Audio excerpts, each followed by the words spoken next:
Happy birthday to me. Happy birthday to me. Happy birthday, dear Matthias. Happy birthday to me. Is it your birthday or no? No, but It. it was our Beth Construction 18th year birthday a couple Oh, of days ago. oh, nice. So Congrats. I still haven't celebrated it properly, and I'm waiting to do that with my wife.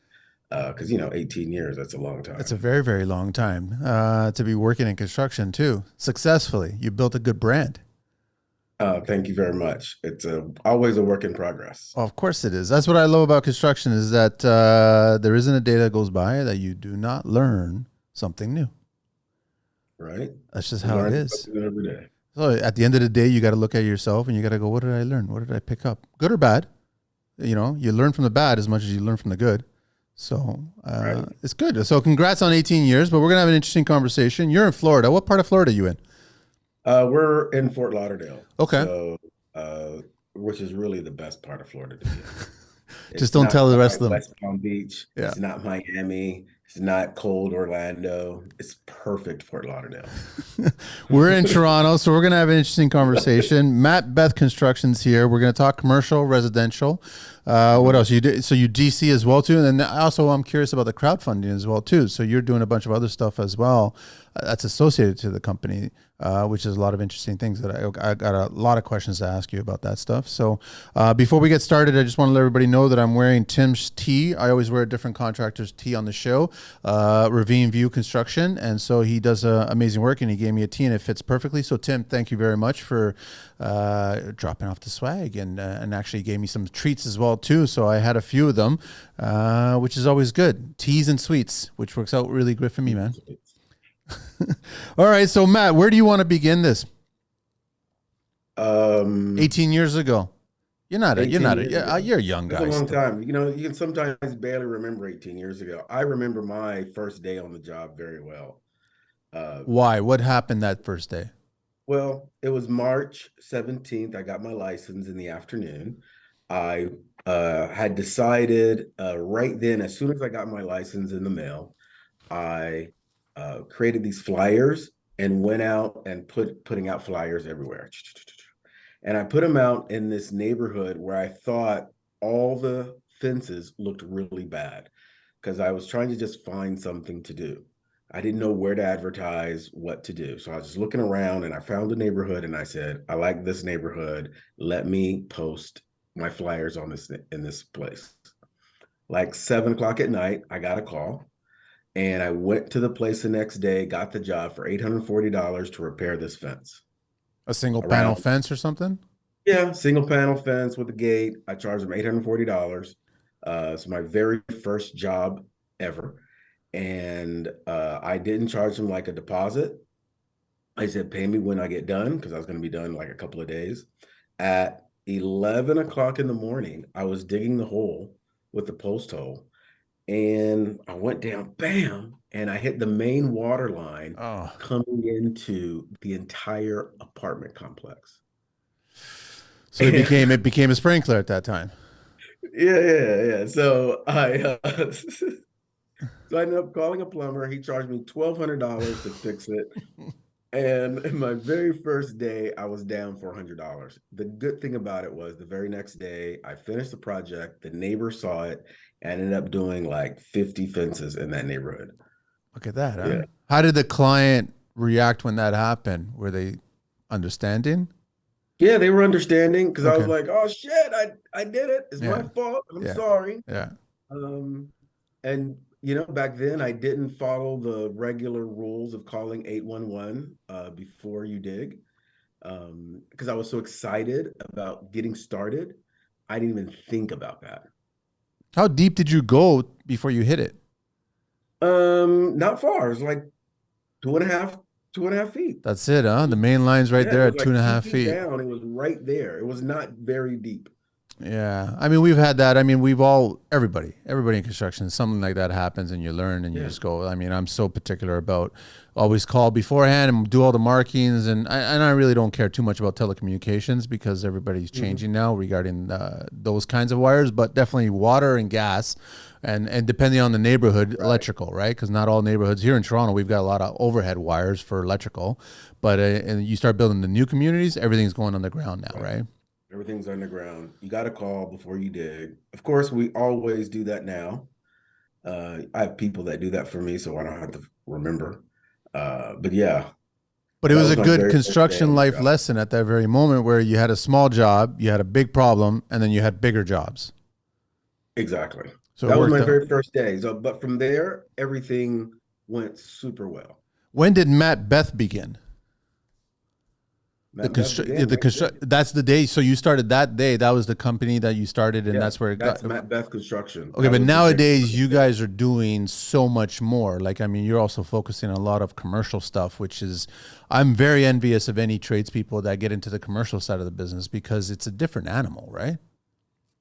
It is. We do about 80% commercial, 20% residential. A few years ago, we were 100% commercial, but recently, since post-pandemic, um, there's been a big growth in the residential side and people being able to afford quality services.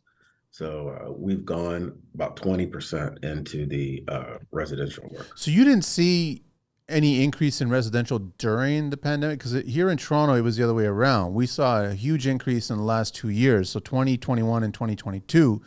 But now we're seeing a huge downturn, and then a lot of tradespeople are getting into the commercial side here, and they're trying to get that because that work is still going in there. Even though I guess a lot of companies are being a little reserved, questionable because we're not sure what's going to happen to the economy. So, but I mean, Mhm. retail wise, I think people are still gearing up and their sales are still going, but residential for the most part has dropped off the face of the earth in our area here. So you guys had the flip side now. People are actually getting more and more work going on resi wise. Well, everybody wants to move to Florida. You know what? So It's a good it's argument. always a boom. Yeah. It's always a boom. Prices for homes have skyrocketed here, and people are still buying them. And also, what's happening is people who stayed in their homes a long time, they have a lot of value in their homes, and there's no sense in selling them because they can't buy anything better. Yeah. So instead, they're taking out $100,000, $150,000 and remodeling their place. And we're also seeing a lot of like mother-in-laws move in and bring in cash, add in an addition, and remodel the home so they can help care for the kids, care for the grandchildren, and have a closer knit family. Did you Because during get the pandemic, people were so far apart. Did you guys also recently? I think that we chatted with somebody, but this was out in California. So the accessory units, right? So are Right. you guys passed those rules as well too? I mean, I'm assuming that most cities now, Toronto's doing it, California's doing it. Everybody's doing it now. So Florida's the same thing. So you can build a secondary dwelling on the same property that can become a granny or a nanny suite and have some more income coming in, right? Well, for the most part, we're seeing people who aren't doing it for the income. They're just adding an addition, like Okay. because a lot of people now have families that have moved back in with each other. You have a lot of adults living in a one family unit now, and what they need is a lot more space. Yeah. So they're adding on 200, 300 square feet and a bathroom. So instead of a three bedroom, two bath, it's now a four bedroom, three bath, four bedroom, three and a half bath home. And that gives them a lot more space.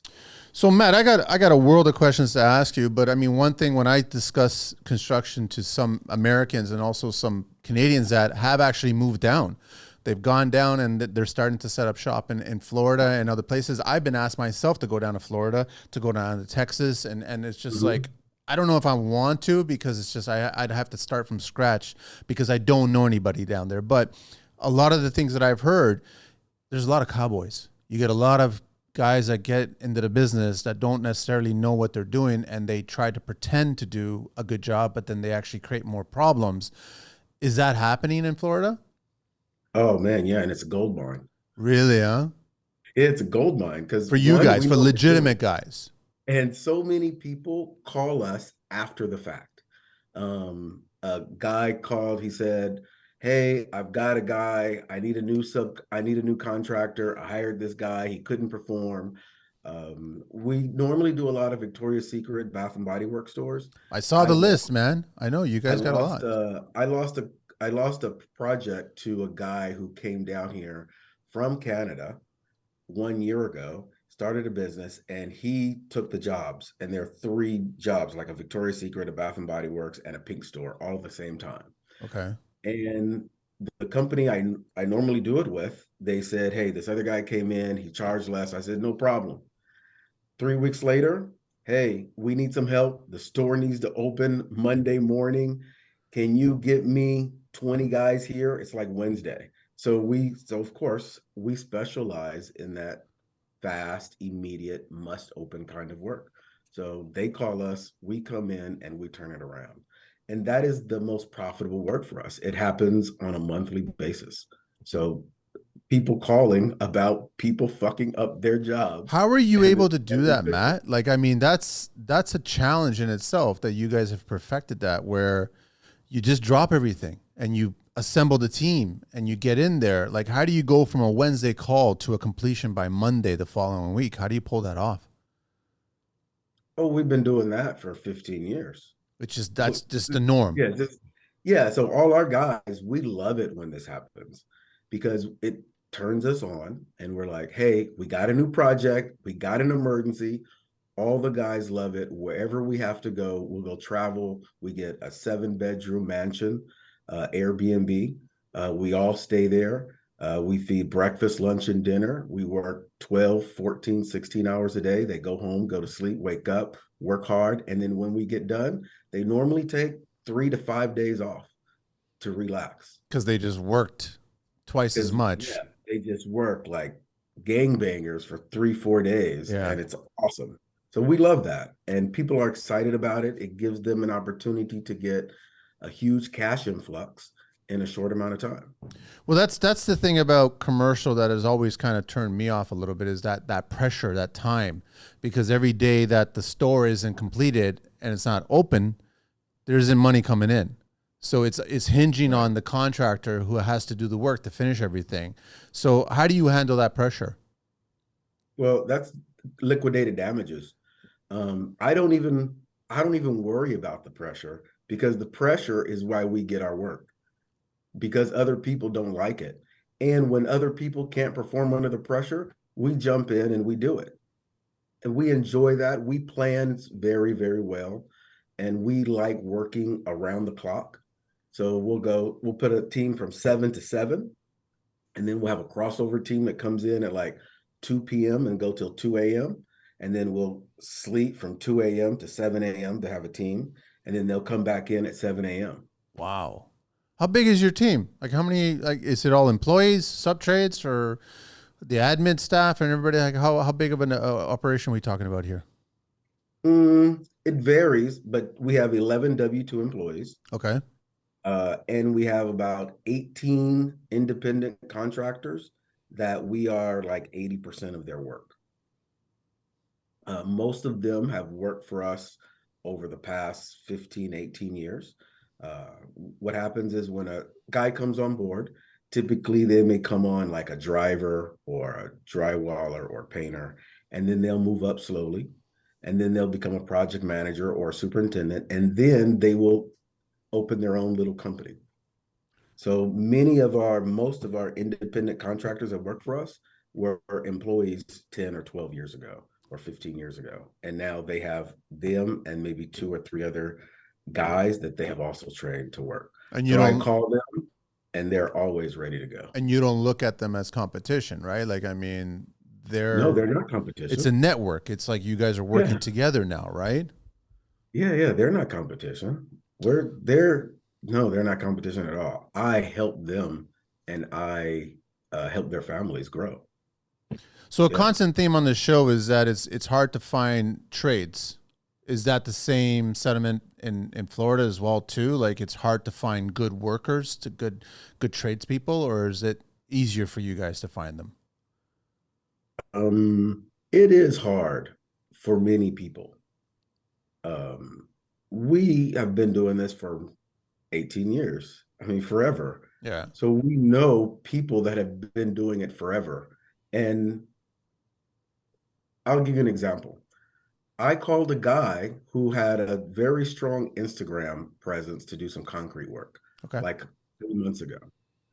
And then when I called him and he picked up the phone. He says, "Hey, Mathias, how's it going?" And I didn't know who it was. And I said, "Hey, how's it going?" He says, "Yeah, I got this concrete." He says, "Yeah, man, no problem. I remember when we did this job when my dad used to work for you doing jobs, and we did this big job in Doral. And remember that?" I said, "Oh, yeah, I remember." And that was his son. And he just took over for his dad and then opened a whole new concrete division. And I just happened to call him. Huh. He remembered, and he's like, "Oh man, I got you. Let me tell you what we're doing. We got a per square foot price for this. Boom, boom, boom, boom, boom." And they're awesome workers. And his dad used to work with me for like 5 or 6 years, and I used to see him with his dad. This now his son is also working with us. And he's got the same kind of mindset as his dad. Put him in like just he knows where to take Exactly. the business. He knows what the industry's all about. Right. And they know how to show up, when to show up. Because when we work with people, when you work with them in the commercial space, we don't really tolerate a lot of bullshit. So if you say you're going to be there, you have to be there. Are there There's not no, blinders, Matt? Like in commercial, certain trades come in and this is my scope. This is out of my wheelhouse. I shouldn't be touching that. I don't want it. That's not the case. That's not the environment that you're creating, right?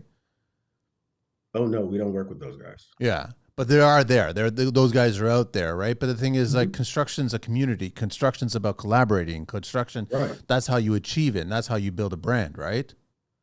Yes, you have to work together. There's no way you can have 4 or 5 trades trying to bring a store together in the last 5 days without really good relations with all the workers and cooperation. Everybody has to be in it to win it and in it to do it correctly. So when they come on board, everybody knows this is a team effort. We're all about to make this store come to fruition. So I want to ask you, do you prefer the commercial or do you prefer the residential? I prefer I like commercial work. You like commercial more?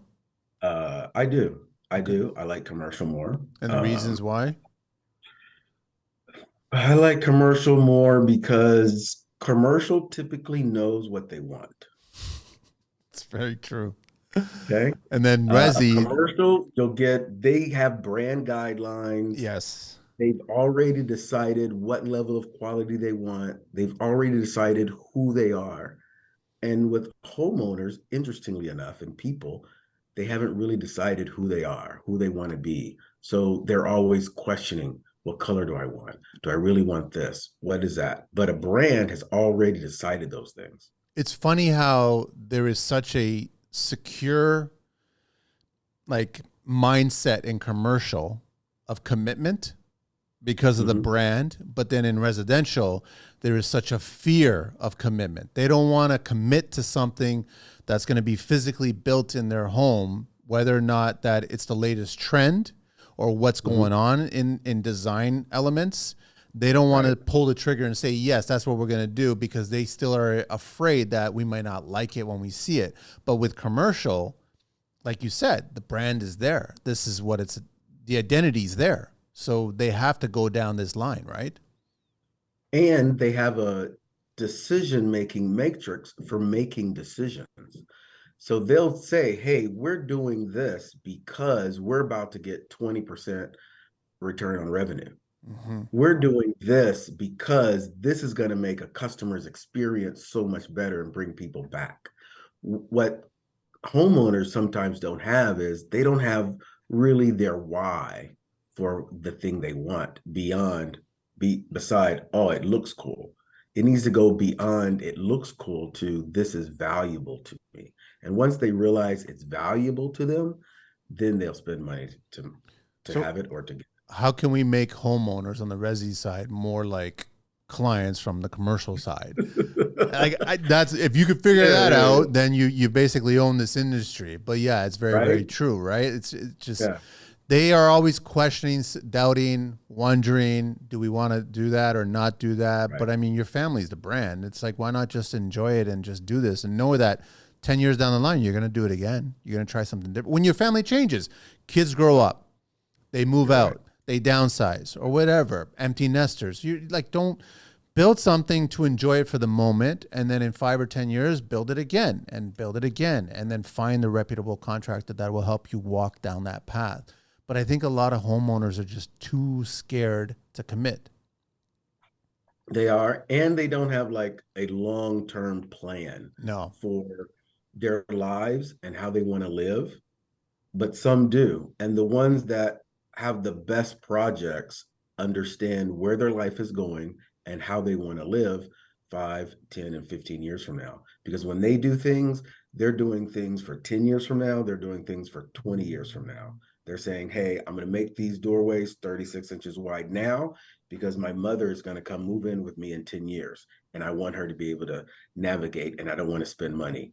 I'm going to put this extra backing here. I'm going to do the extra things here for the future.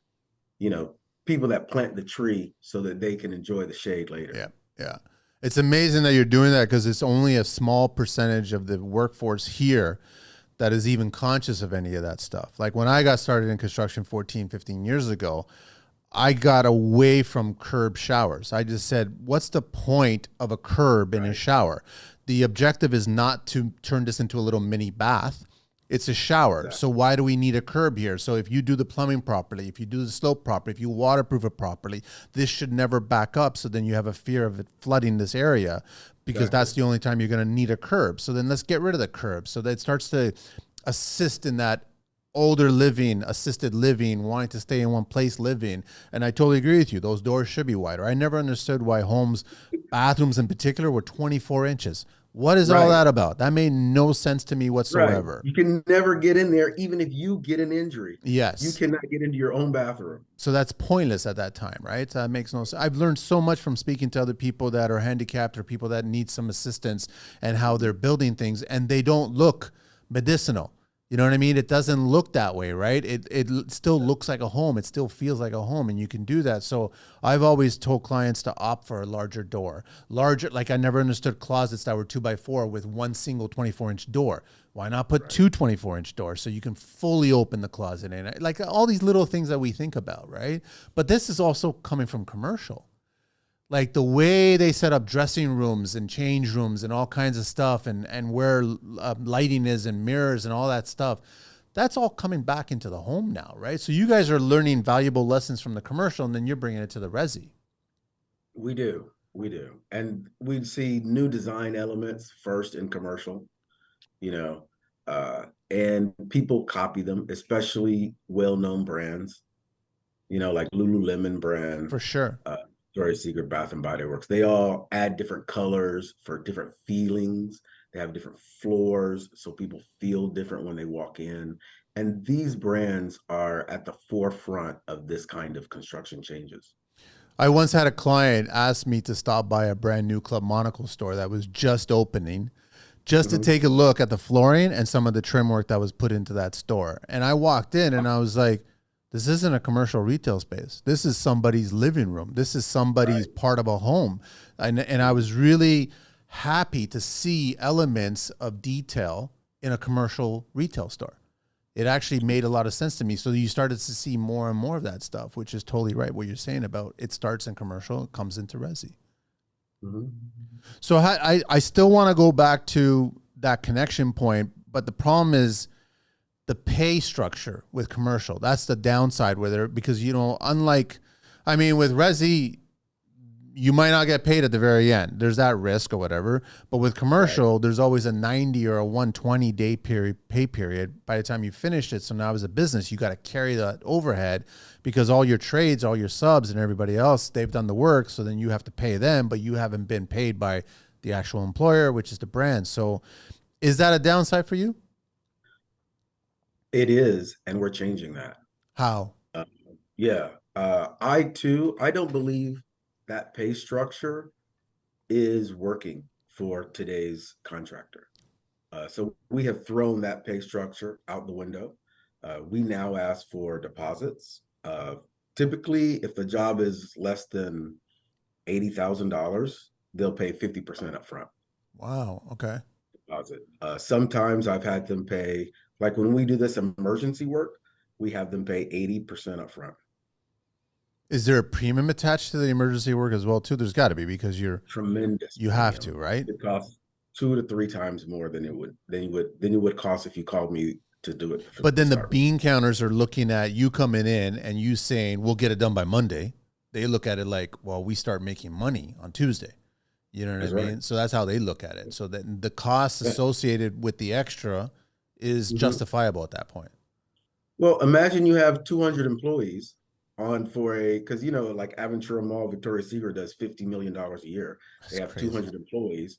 And if your store does not open, you have five 18-wheelers showing up with product specially shipped from China that Yeah. was sourced 6 months ago and must be stocked. And you have 200 people scheduled to come to work on Monday to do all this work. To stock The it. logistics of telling them to stop is super expensive. But to And the pay you that extra reputation, amount is right. actually a lot better and cheaper and faster. Yeah. And the reputational risks are astronomical. That's So you crazy. don't want that to happen. So I just want to let everybody know, like some of the stores that you guys have tackled, which are Bath and Body, Lulu, Macy's, Panda Express, Sunglass Hut, Victoria's Secret, IKEA, and Lids, and even Pet Paradise. Right? Is there a store that you haven't built yet that you want to build because you see their style, their design sense? I would like to do more. I have done a few years ago, we used to do some Cartier stores. Okay. I wouldn't mind doing one or two more Cartier stores. I would like to also do a modern Under Armour and the newer Nike stores Oh, wow. uh, Like the that are flagship coming out. stores. Yeah, yeah. Yeah. Some of these new flagship stores, I would like to help build a new flagship store with some of this cool technology that's being brought in. Those are some of the things I'd like to do, and I'd love to do one maybe over in the Arab Emirates in Dubai. And you, because I remember way back in the beginning of my construction career where I was hearing about certain tradespeople, certain contractors, they get flown. They get Yeah. brought to certain locations because they know the brand, they know the construction, they know what they're expecting. And so it's just makes more sense for the company to hire somebody who's in line with what they want instead of trying to find somebody in that particular city, right? So it kind of makes sense to do that. Much easier. It's a lot easier at They're that they're point. so specific, and there's so much room for error.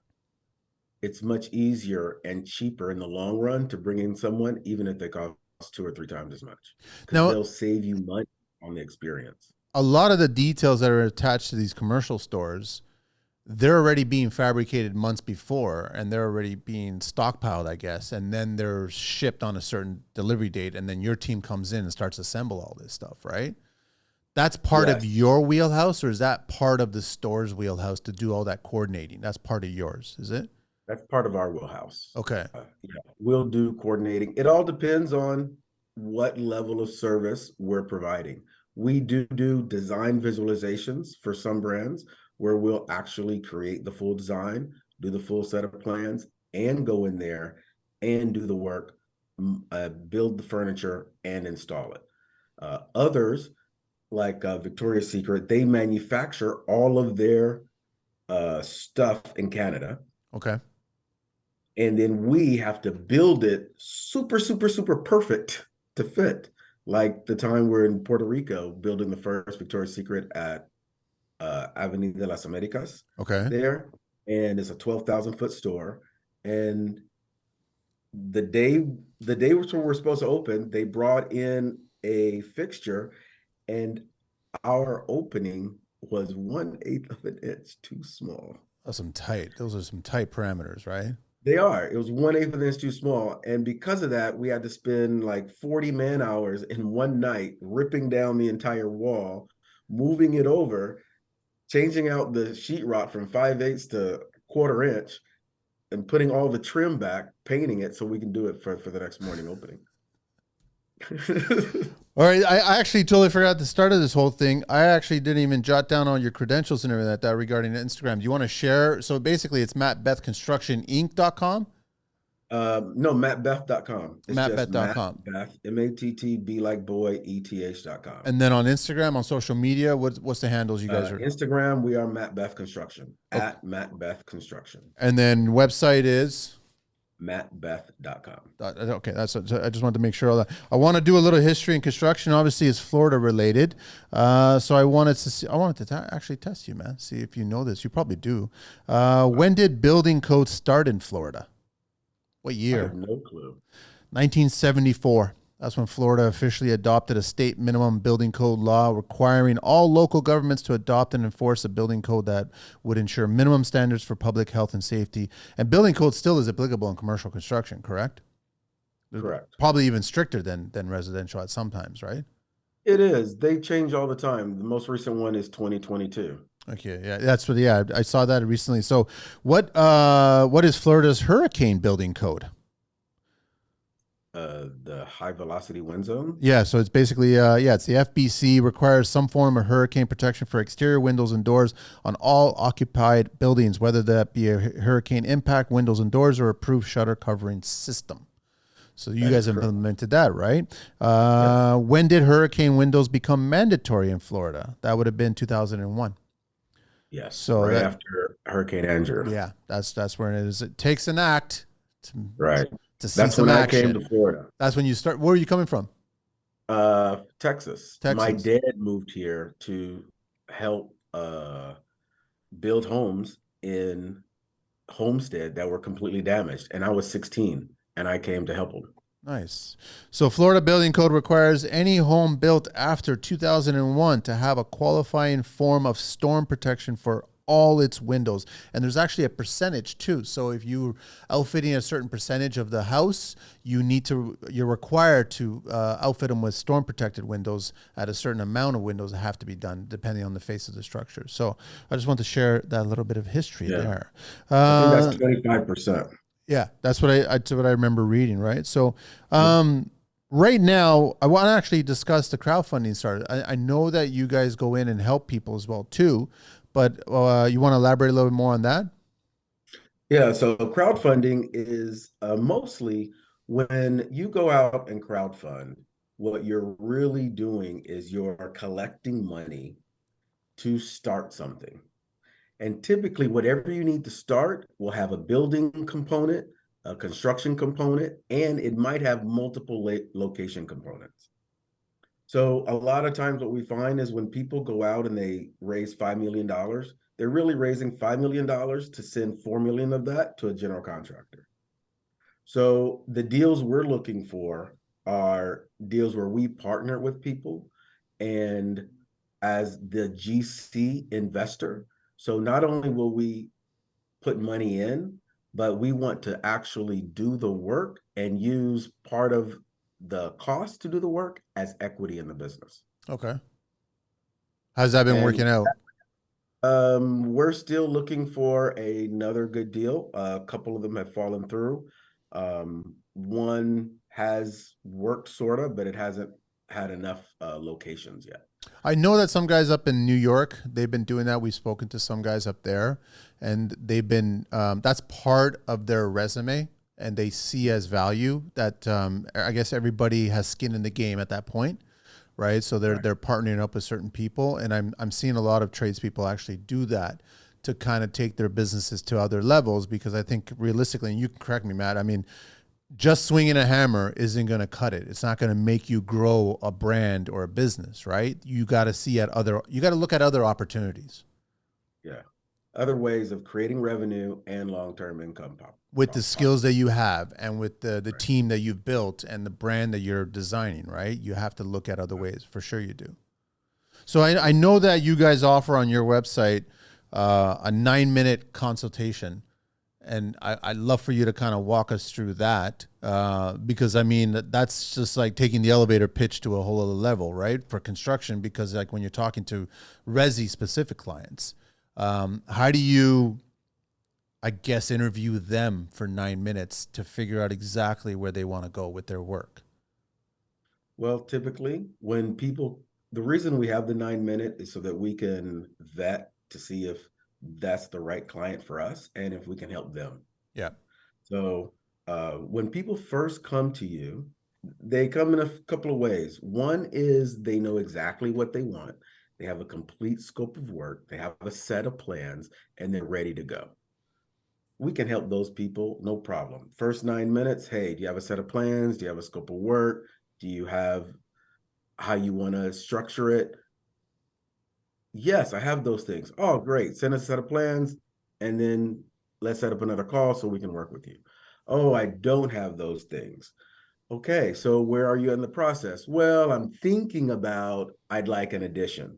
Well, have you decided how big you want it? Have you decided what features you want in it? No, I just want to, I don't know for sure. And then I say, oh, great. How we help you is we provide a design and visualization package. And so we can help you if you don't know what you want or if you do know what you want. And then beyond that, for our expertise and knowledge, we get paid. So I know that a lot of the younger trades that are getting into the business are taking advantage of those digital components to help them use and get that secure that sale.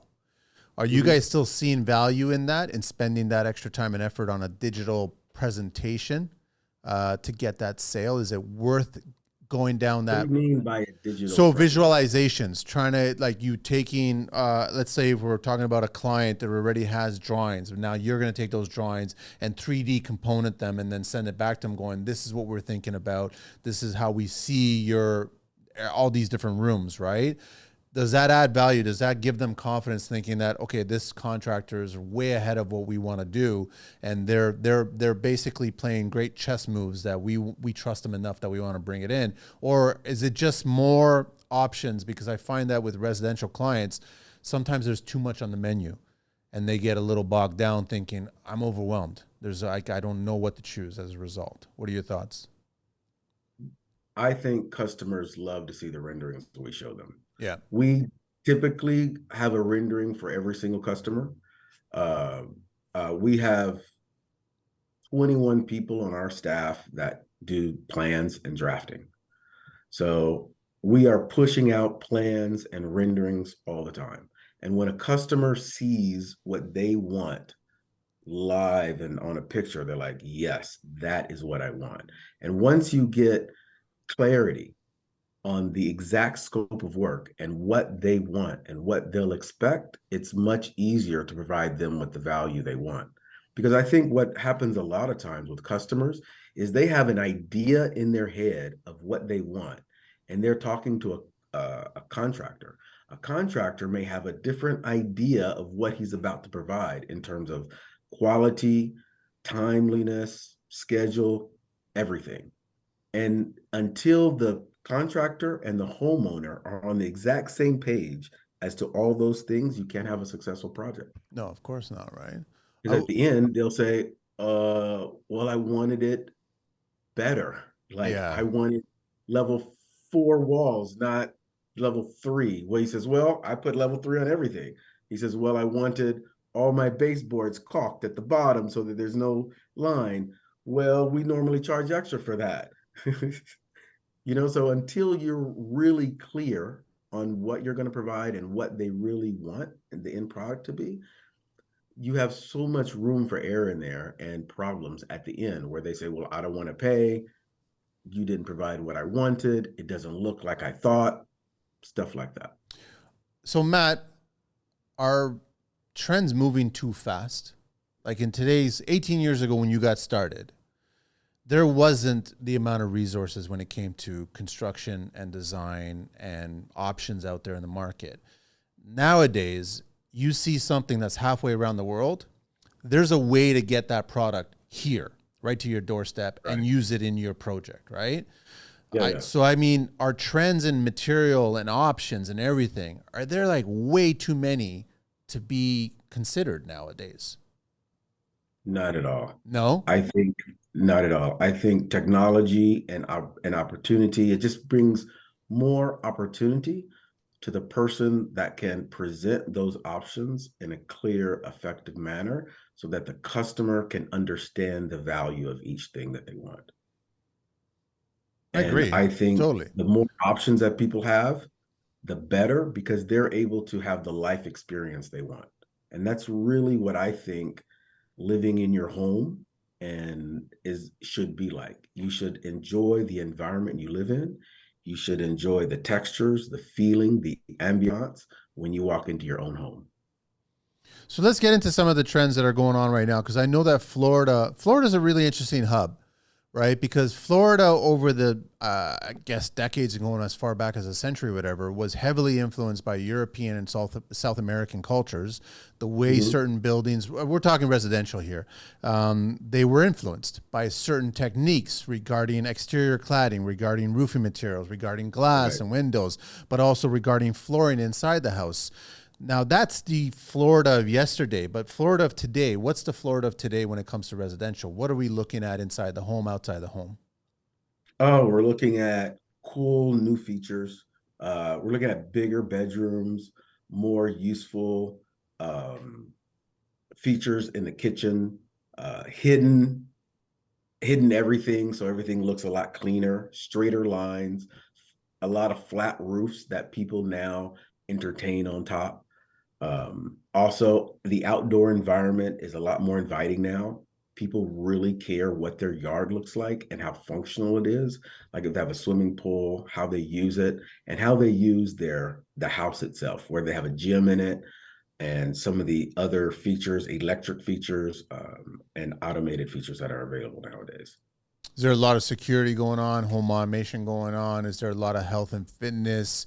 Are people are There is. expanding? There is. There's a lot of that stuff. I guess the last 2 years, the pandemic has basically taught families that you can almost be self-sufficient in your own home. Like if things start to shut down, we can still use our home for the purpose of continuing a healthy and mental state of home, right? Like that's what we want to use it Right. for. Yeah. So you're seeing a lot of that going on, but that's all starts to cost more money. So now, outside of the 2x4s, the budget of this construction project starts to escalate, right? Oh, there's no doubt. Construction is extremely expensive. And just starting on a project on your home, I always suggest people have an extra 20% available for changes. Because there are going to be the changes when it comes to resi.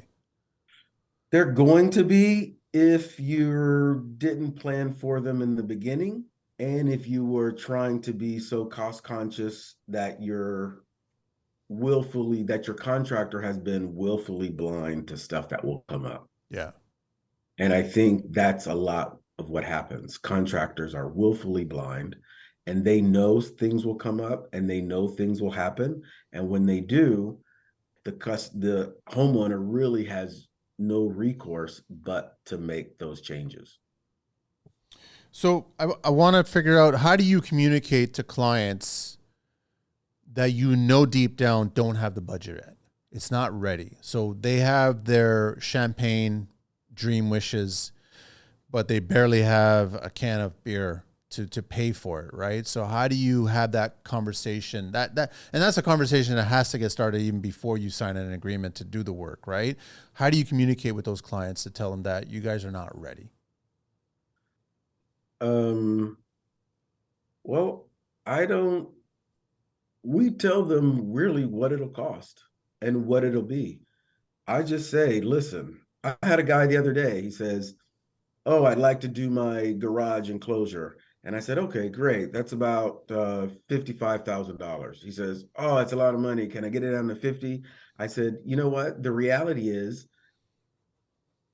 I believe it's going to end up being 75 to $80,000 because you have some other issues in your home. You've done work there, even though you've just bought it. There's some illegal work on your home. And as soon as we start working on your home, You're you have responsible. to fix the other illegal shit. And people don't realize it. And just like you said, they didn't have codes before 1970. Yeah. And some people have these homes built in the 70s, built in the 80s that don't meet today's codes. So they're thinking, oh, everything worked just fine 2 weeks ago. Yeah. But now that you have a permit, you now have to upgrade everything in your home. And those are things that happen to customers all the time. So I tell them, hey, look, this is going to be expensive. I've been doing this a long time. You have this problem, this problem, this problem.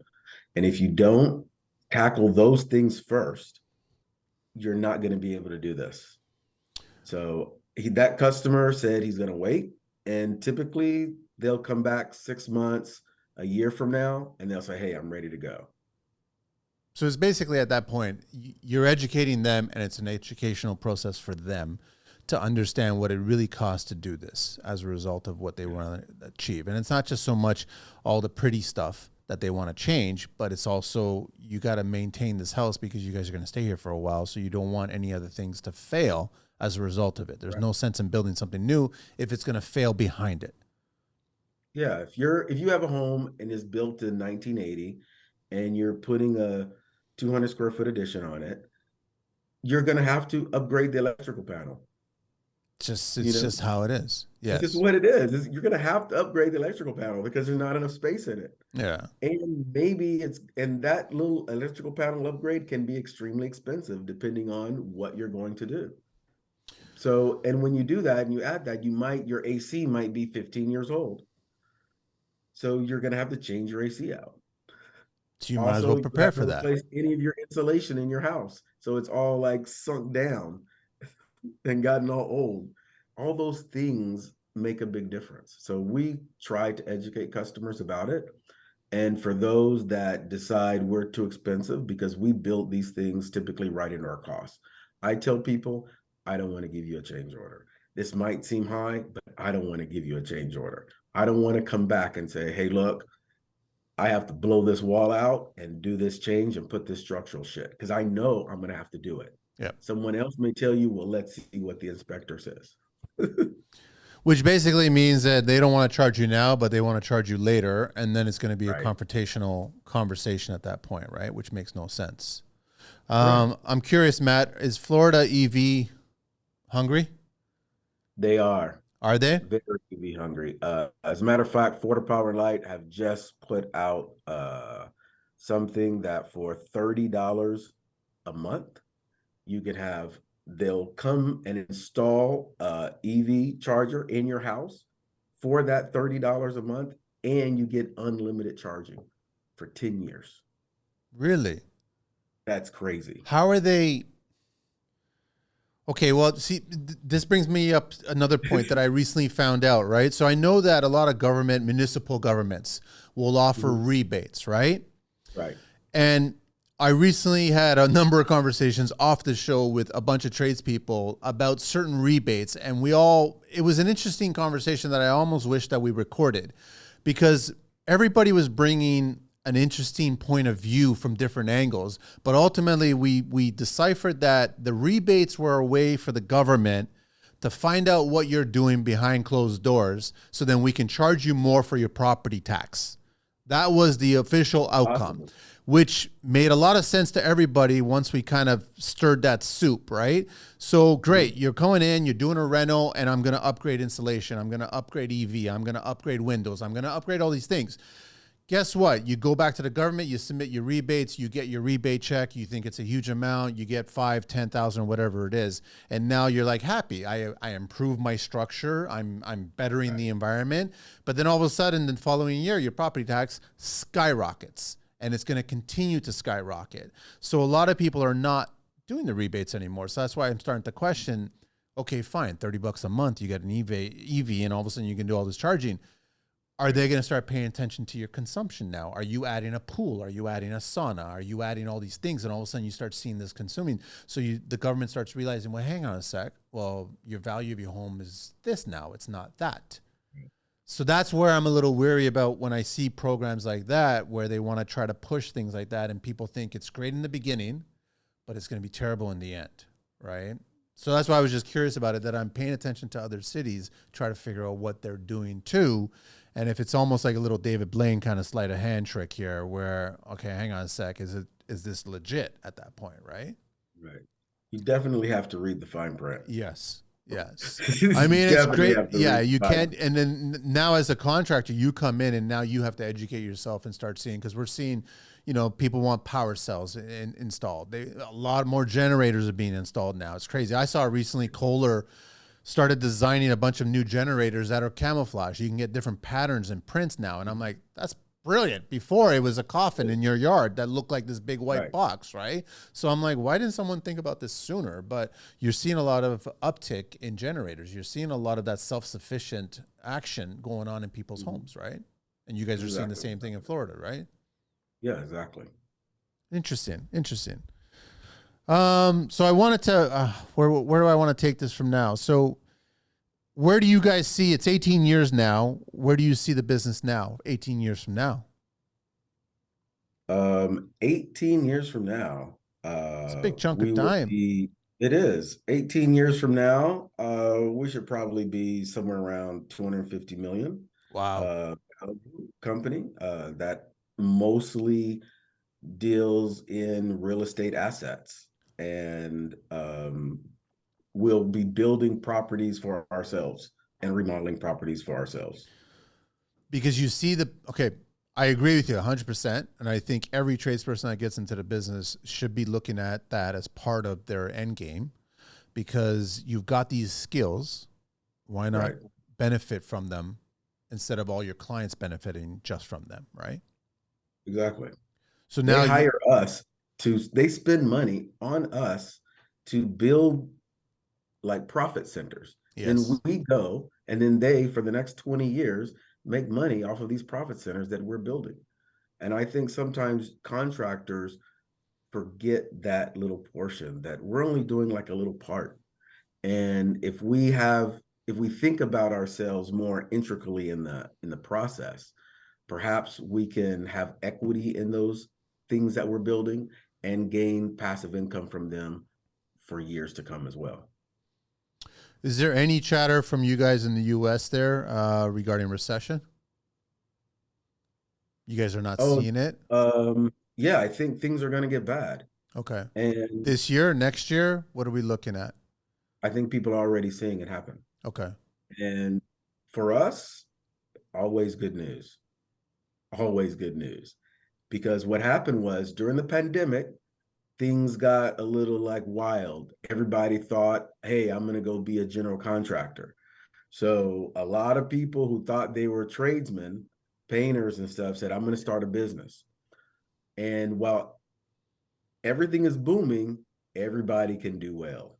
But when things get tough, all those people without all those years of experience and know-how that don't have any systems or processes in place and that don't have good customer service and customer relations, those things are going to come out and those companies are going to start falling off the wayside. Click, click, I click. agree. I I've totally, seen it already, yeah. and it's only good news for us because they also can't finish projects on time because they're cash poor. They don't have good cash management, and we get more calls about coming to people's aid.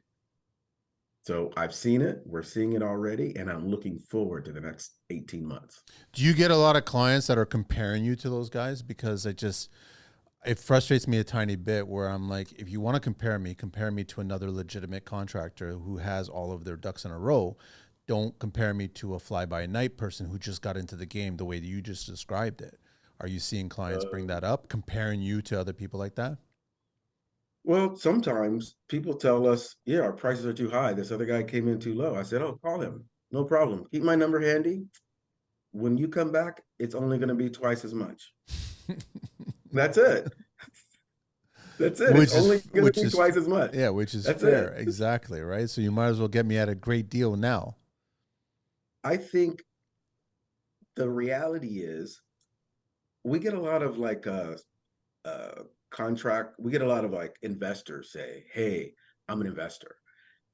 If you come do this great job for me, I have like 500 buildings that I will give you work for. Dangling a You know, carrot. a little dangling carrot. I know, I know. But the reality is we are more valuable to his network than he is to ours because he is coming to us because he's had all these problems before with so many other contractors and he hasn't been able to keep a good relationship with them, which means he's got problems on his end. So when people tell me that, it just makes me a little bit more excited, but also wary of what they're about, of what they're saying.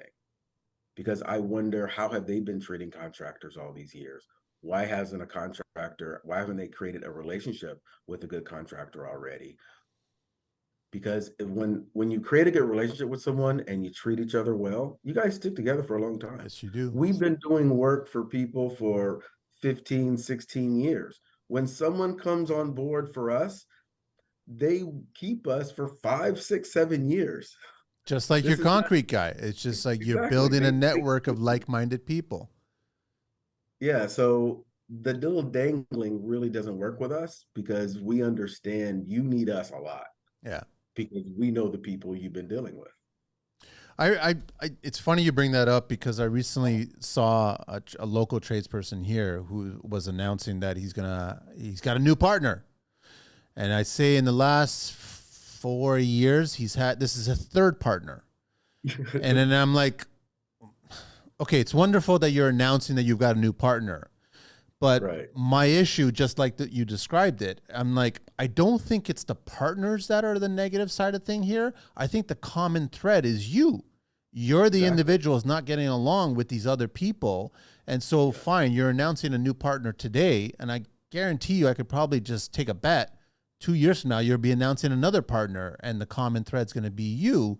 And I'm like, Right. that's not the way to build a business. You got to figure out, okay, so take a good look at yourself in the mirror and find out, are you the problem, and figure out what is the problem and solve that problem, because you're going to constantly be changing partners and you're going to constantly be doing the exact same thing over and over. And that's not going to get you to financial freedom and building your business and getting to a certain point. Right. Exactly. Let me do a little building code talk here. Obviously, Florida.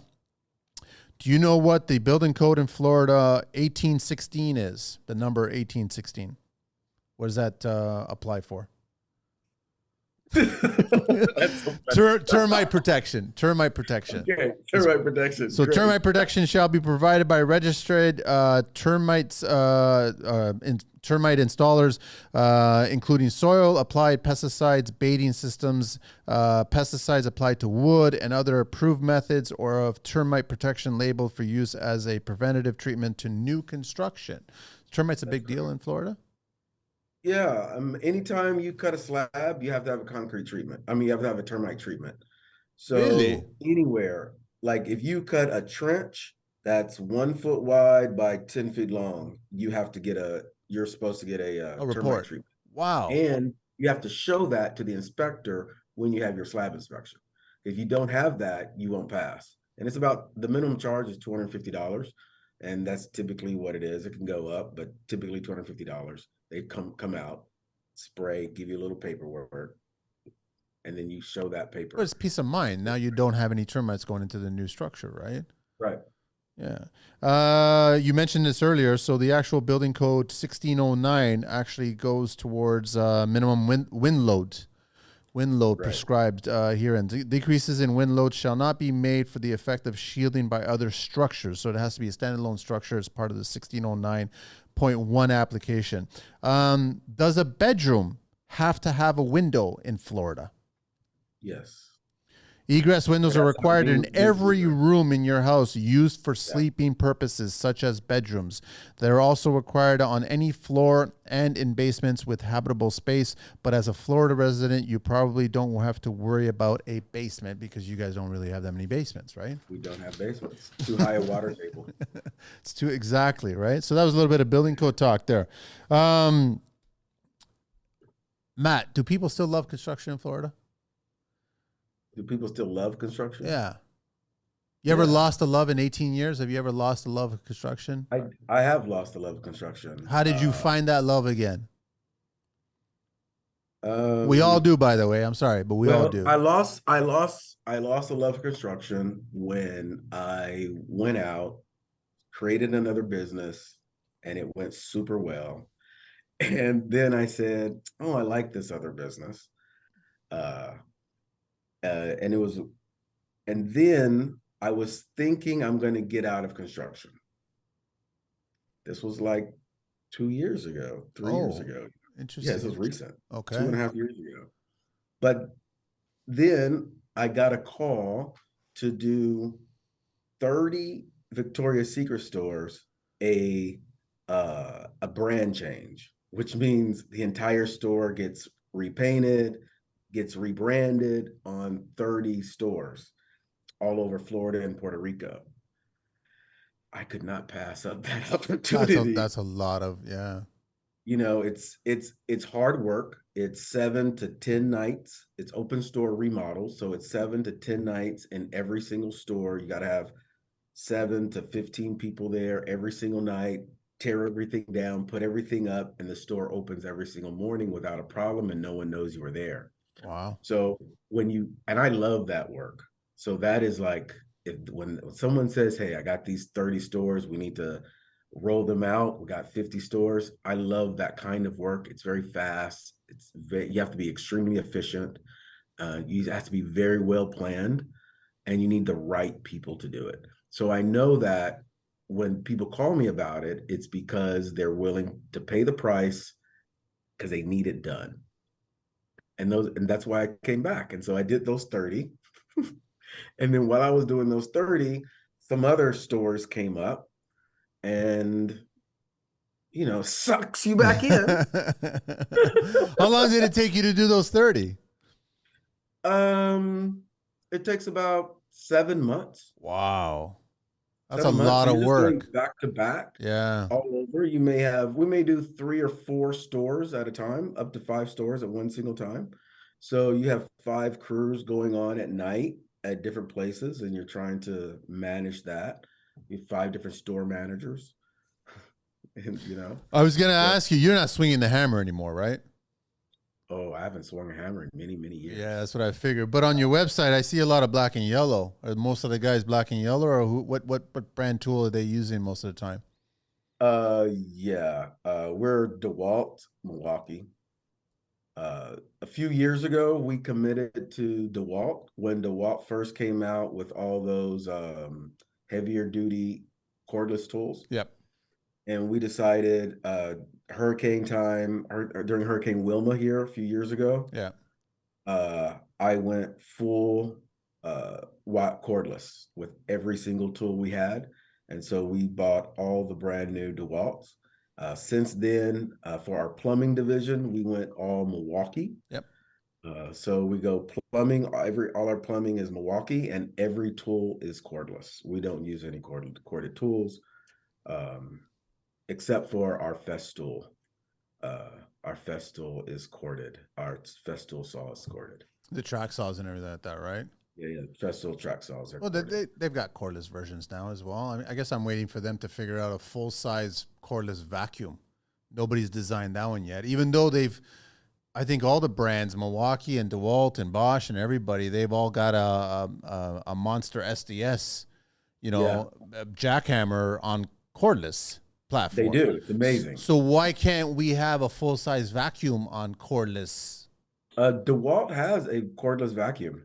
Really? Yeah, we have one. Like a 5 gallon or something like that? No, Yeah, not yeah, the five. 5 gallon. Really? Yeah.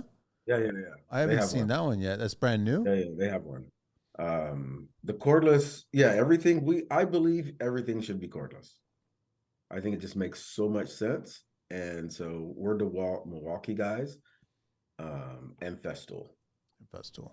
What are you guys using the Festool for? Oh, just for the track and Plane X, things like that. We have a lot of Festool tools. Yeah. We have, the Festool orbital sanders Yep. that connect to the vacuum. Yep.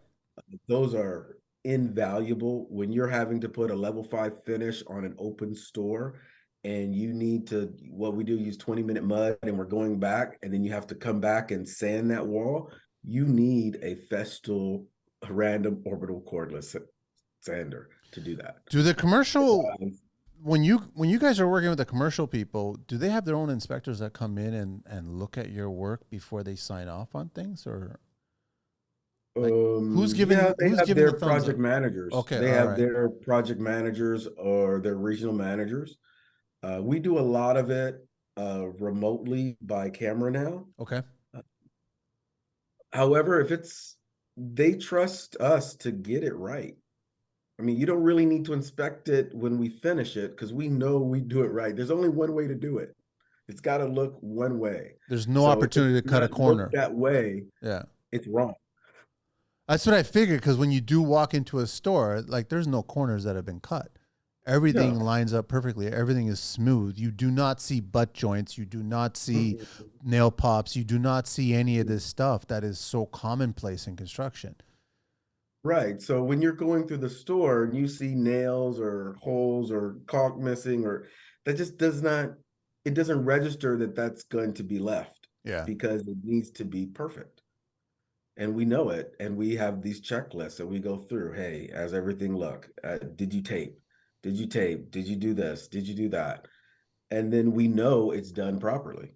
Because if it's not, you can immediately tell. Matt, I want to ask you, how do we, I mean, I know you guys are doing it, but how do we as the industry continue to make the industry better for future people that want to come into the industry? I think we need more education. How do we do that? Where do we start it? I think first, I had a class in my office today. I give a class to my people. Okay. Uh, if anyone wants to attend my class, they can come attend my class. I'm happy to educate anyone. I'd give them classes about, today was about math, because math. So You math need is to, synonymous with construction. right. So, and precision, teach them math, teach them precision, and teach them like I would say pride in your work. Like you did this. What do you want your level of quality to be? What you do is your lowest level of tolerance. When you're painting a wall, if you see something and you don't reach over and fix it and then go back and re-roll it, I know that you did not give a shit about that Yeah. because you can see it. You can see the things as you're doing them. You make conscious decisions not to fix things and not because people see it. Oh, I see that little thing in the corner. Oh, they keep walking away. But It's the there. guy who really cares, he goes, he cleans it, he gets out the vacuum first, he vacuums the floor first, and then wipes the baseboard before he paints it. Because you know, if he doesn't, you're going to see all these little spots on there. It's about finding people that have a higher, lower level of tolerance for bullshit. And that's what we like to do. And Yeah. that's what I like to train in people. It's hard to find sometimes, no? Because everybody's all about punching the clock for the day. This is how much money I want to make for the week. I'm not thinking about any further. I mean, we all know about people that live for the day, live for the week, live for the month. People should be thinking down the line, just like you said earlier. 18 years from now, you want to be a 250 mil company. Like Mhm. that's down the line. You're not thinking about that today. You're not going to pull that off today or this Right. week or this year. You're going to pull that off eventually, right? But most people that get into construction, they still think it's about the today, just about one day. I'm like, it can't be that way. A lot of people are like that about life, unfortunately. Yeah. It's a And reflection. yeah. That's how they have to live their life because they're always trying to end the struggle. And what we have to try to help people to see is to look beyond the struggle, to look at the future because the future is coming. Mm. Typically, when someone first comes to work for us, they're completely broke. They have no money. They need money that day or that week. Hey, they make start work Monday and they need money Wednesday so they can come to work. However, after 3 months of working with us and getting regular paychecks and taking classes on how to manage their finances, they start saving better and making better decisions Are you because they start. educating? Sorry? We educate our No, people I all was the going to time. ask, are you educating the people, your people, and actually people that are in the industry about money management? Because that's a big thing. Oh yeah, it was one of our classes. It's about how do you take your paycheck and break it out into pieces to figure out how much money you have left. How do you create a budget? Yeah. How do you because that's very important because the next stage you want these people to do, you want them to go to foreman where they can go on a job site and say, I need these materials and it's going to cost this much money. Yep. Because I can say, hey, how much you think it's going to cost? I need them to be able to say, hey, it's $5,000 of materials. It's 400 man hours. And I'll be like, okay, I got it. Boom. And then I can do that. And the more people that are able to do that, the more opportunities they create for themselves and for everybody around them. I want to ask you, as we're getting close to the end here, can you let our listeners know what are the top 5 things that a new employee should be thinking about when it comes to working for you or working for anybody in the industry? But I also want to find out what are the top 5 things that clients are looking for from a contractor. First 5 things for us, I would say attitude, attitude, attitude. I agree. Okay. Okay. Second is math skills and optimism. Yes. I think when people wake up in the morning, and if you can sell yourself, convince yourself of your excellence every single day, and have a great attitude, I think it helps everything, no matter what you're doing, because the perspective you will give to the work you're doing will be completely different if you have an awesome, great attitude than the perspective you give than if you have a bad attitude about it. Yep. And I think that changes everything. So when someone comes to us, the first thing we're all about is attitude, attitude, attitude. I love it. It's great. Yeah. Now, for a client, what's a client looking for? What are those top 5 things that clients are looking for in a contractor that they want to hire? I would say experience, honesty, on time, great attitude, great attitude, great attitude, great attitude. Friendly. You want to be able to get along with your contractor. You're going to make so many decisions together, decisions that are going to impact your life for years to come, yep, if not the rest of your life. So you want each of these decisions to be made in a sound manner, where you can be comfortable having conversations with your contractor about why you really want it, why you need it, and why it needs to be a certain way. And you need him to be open and receptive to everything that you're needing and wanting, and not just thinking about, how am I going to get another dollar out of this customer? Instead, we think about, how can we really provide the thing that they really want? So we try to get down into, what is it that you really, really want? And once we find that, we have a great partnership. That's all it is. Let me bring up a little bit of Green Book talk, which is OSHA. Green Book talk is ours. OSHA is yours. What is the most common workplace safety violation these days? Not wearing a hard hat or improper use of a ladder. Fall protection. Yeah, it's fall protection is the most frequently safety violation in most workplaces as of 2022. That's all it is, right? So now we always just remind everybody here, right? But let's go through a few of the safety violations we should all be avoiding. So there's 10 of them here. Ignoring industrial hygiene issues.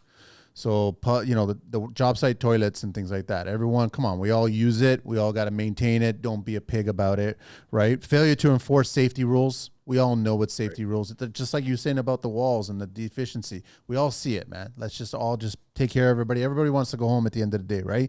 Failure to take a systematic approach towards safety, failure to use appropriate engineering controls, failure to conduct safety audit, failure to control flow of information before, during, and after an inspection, failure to correct cited hazards, inaccurate OSHA logs, lying is number 9.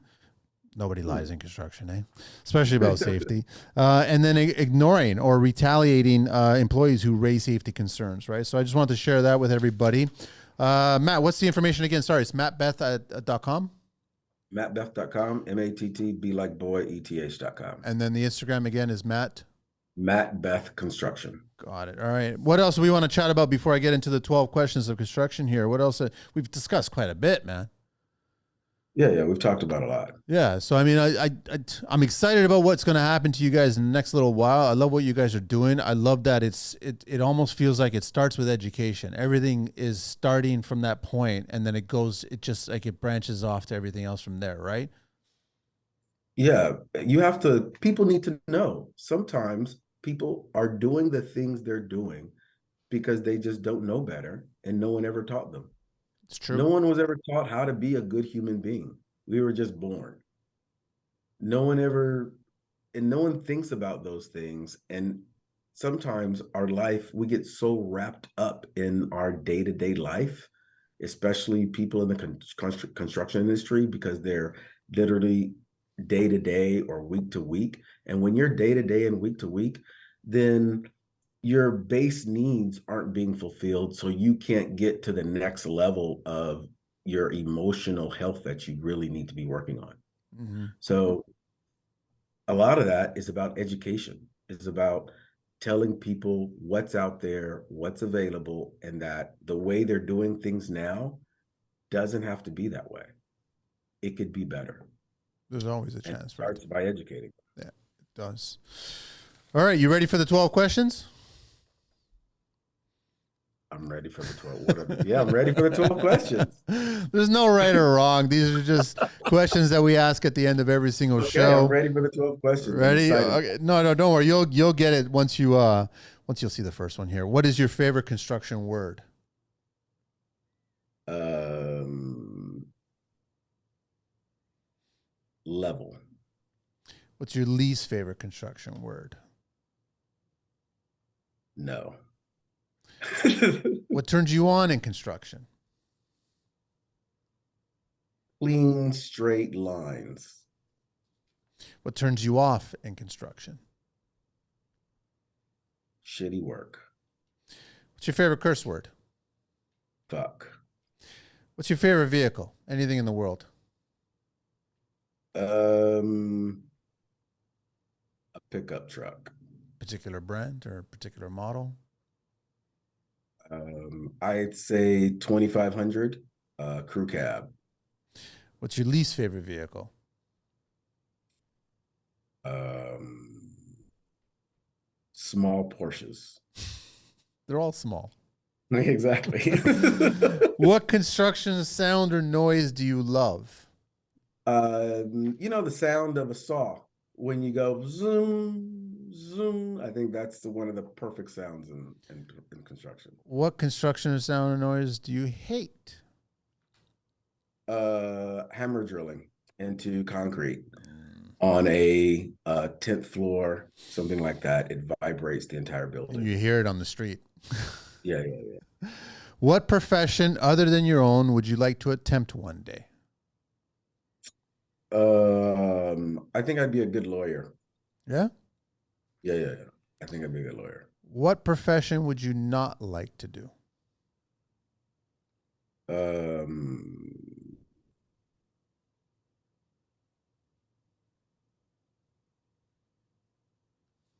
I don't even know what profession I wouldn't like to do. I wouldn't want to be a factory worker. Just punching the clock and turning the Yes. widget. That's all. I would not want to do the same exact repetitive motion job anywhere. Last question. If heaven exists, what would you like to hear God say when you arrive at those pearly gates? Oh, it's just like, he'd be like, hey, we've been waiting for you for like 10,000 years. You're too early. Go back for another 10,000. Matt, absolute pleasure having you on the show. I did want to ask, and I don't know if you can answer it, but what happened to the other business that you almost stepped away from construction for? Well, what happened was we did 7 million. We cleared 2 million. And we sort of rested on our laurels a little. And we had business partners that after everybody split the money, things sort of fell apart in terms of coming to an understanding of what was next. Oh, okay. And then if you guys aren't on the same page, there's no sense in getting to the We next couldn't go chapter, forward. right? Yeah, exactly. Right. That's all it is. Yeah, we couldn't make a deal going forward. So we just made money. Parted ways. Lost there, gain here. Yes. That's all basically it. Matt, absolute pleasure having you on the show. Thank you so much, man. I really appreciate Thank it. you very much. This I has really been great. appreciate Don't go anywhere because we generally just want to wrap it up and then close it up, but then and then we say like that. But I it's been fun having you on, man, and all the best in Florida and all the work, and I'll be paying attention to what's going on, man. Thank you. I love your podcast. Thanks, I've man. watched like 10 of them in the past few days. A lot of people are watching them. I like that this little show has become something which is really interesting, and I like that we've expanded to interviewing people all over the states and all over the world, and I've got plans on interviewing more and more people outside, and love to get to the Middle East one day and start talking concrete out there, figuring out what they're doing there, and cool. all kinds of stuff like that. So I totally appreciate it. Again, the information again is www.mattbeth.com, and then on IG it's also Matt Beth, right? Matt Beth Construction. Construction on IG. Anywhere else? You on any other social platforms? We're on Facebook, we're on LinkedIn, we're on TikTok. We're everywhere, and we're all Matt Beth Construction. Perfect, man. And is it Matt or is it Mathias? Like, I mean, Mathias is. You can call me anything you like, my friend. What is your background, man? My background, I was born in Los Angeles, but I have traveled and lived in many places and traveled to 50 countries, lived in China, lived in Mexico, lived in Ukraine. I am a global citizen. Nice, nice, man. Well-rounded individual. All you got to do now is go back to all those places and build there. I'd love to, especially China. That'd be interesting. Matt, thank you so much. We are out of here. Appreciate it, Angelina. Thank you.